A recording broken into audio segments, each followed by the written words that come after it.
I'm doing W.T. Stace's work on Compatibilism. It is out of Louis Postman Intro to Philosophy book. W.T. Stace was born in the city of London in 1886. He started his education at Fettes College in Edinburgh and moved to Dublin. He attended Trinity College in Dublin and received his BA in philosophy. During the same time, he served in the British Civil Service and at one time was the mayor of Colombo. In 1929, he received a doctorate in literature from Trinity, and 3 years after that, he moved to the U.S. to teach philosophy at Princeton. 3 years after that, when Stace was 49, he retired from Princeton. When Stace was 69, he wrote The Concepts of Morals and Time and Eternity. His most famous piece of work was written 4 years later in 1960. This one was called Mysticism in Philosophy. Mysticism in philosophy tries to make sense of mysticism in a physical word. He puts it eloquently when he explains that the word mystic shall always mean a person who himself has had a mystical experience. Often, mystic is used in a much wider and looser sense. For instance, anyone who's sympathetic to mysticism is labeled a mystic. But I shall use the word in a stricter sense. However sympathetic towards mysticism a man may be, however deeply interested, involved, enthusiastic, or learned in the subject, he will not be called a mystic unless he has or had a mystical experience. That was out of page 9. What a mystic says is a genuine mystical experience is non-sensuous. It's formless, shapeless, colorless, odorless, and soundless. But a vision is a piece of visionary imagery having color and shape. A voice is an auditory. Visions and voices are sensuous experience. In other words, a mystical experience does not and cannot involve humanistic senses. W.T. Stace's work that is being focused on today is called Compatibilism. Another word for compatibilism is one which was coined by W. James, called soft determinism. Soft determinism requires free will with casual determinism. Stace personally believes that the problem with educated professionals portraying free will when related to determinism is merely a verbal dispute. He states that philosophers just have the incorrect definition of the two words. He believes that the only possible reason that philosophers could say that there is no free will or that there is no determinism working simply have a semantic problem. Free will was incorrectly defined as indeterminism. Stace defines free will as acts freely done are those whose immediate cause are psychological states in the agent. Philosophers also define determinism existing only with the lack of free will. Stace describes determinism as acts not freely done are those immediate causes are states of affair external to the agent. In Compatibilism, Stace uses metaphors in order to explain his theory. He begins with the metaphor of fasting. There are two men. One is average Joe, and the other one is Gandhi. Joe is trapped in desert without any food. He greatly desires food, but his external world would not allow him to consume any food.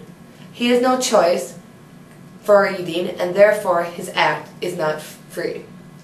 Gandhi also fasted, but chose to do so by being compelled by his desire to convince the British government to give India's independence back.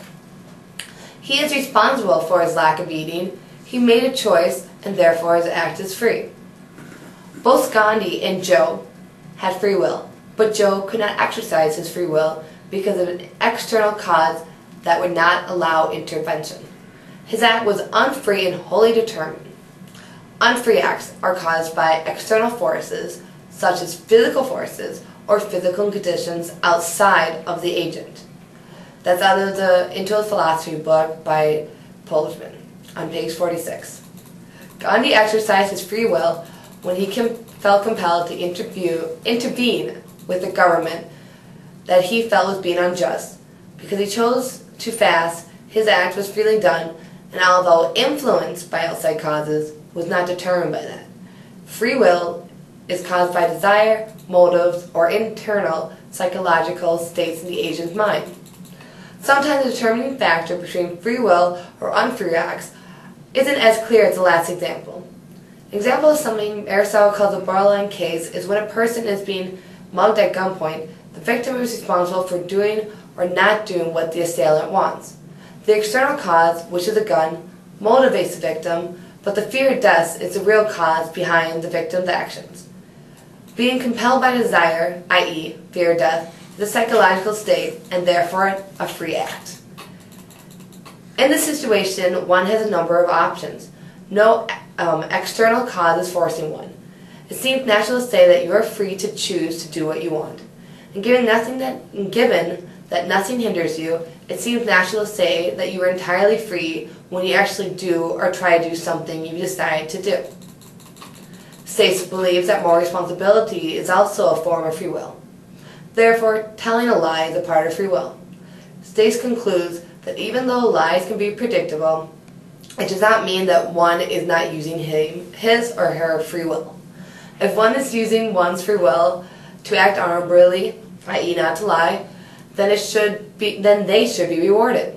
If the same person does not act honorably and lies, then he or she should be punished. It would be unjust to reward or punish somebody if she or he was only acting without a determinism. One cannot change what is already determined, but one can alter an individual's free will. Earlier stated, free acts are made after one receives a certain psychological cause, desire, and/or motive. If someone's internal state does not yield according to society, someone else could supply the missing cause. For instance, when a child lies, the missing cause could be a bar of soap in the child's mouth. The pain deters the child from acting up again from a fear of similar pain. Punishment is in place in order to change someone's character and to hinder others from similar criminal actions.